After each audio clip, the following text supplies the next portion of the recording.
Hello again, Creature Masters. This is my 4th episode of Real Hybrid Animals.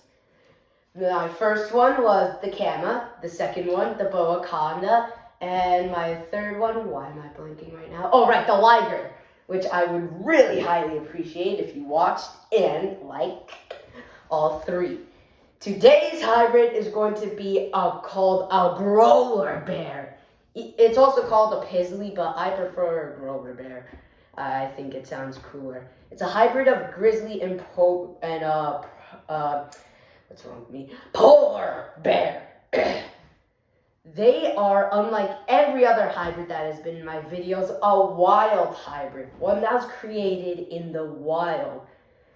Really, it's actually bad that they exist because the reason they exist is because of the Arctic warming up.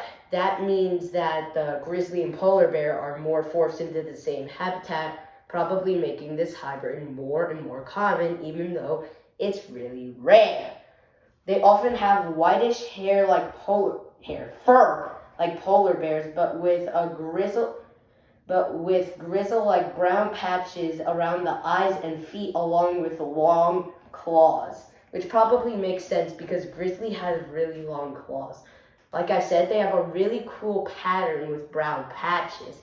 They tend to display behaviors of both parents, such as the predatory aquatic nature of the polar bears, because if you know, polar bears hunt seals and walruses. Do polar bears hunt anything else? Probably fish too. And combined with the scavenging based on the habits of grizzly bears.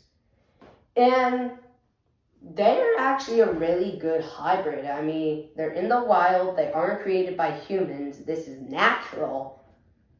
What's not to like about it?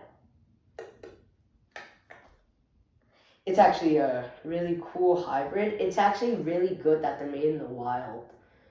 Although in captivity, they are known to live longer. Which brings us to our next point, the lifespan. These animals can live to 20 to 30 years in the wild and over 30 in captivity. And that actually makes sense because a lot of animals in captivity live longer. So, that is all for the Grolar Bear today. My next hybrid is one that isn't on land, but in the deep ocean. Well, not that deep, but in the ocean. See you next time, Creature Masters!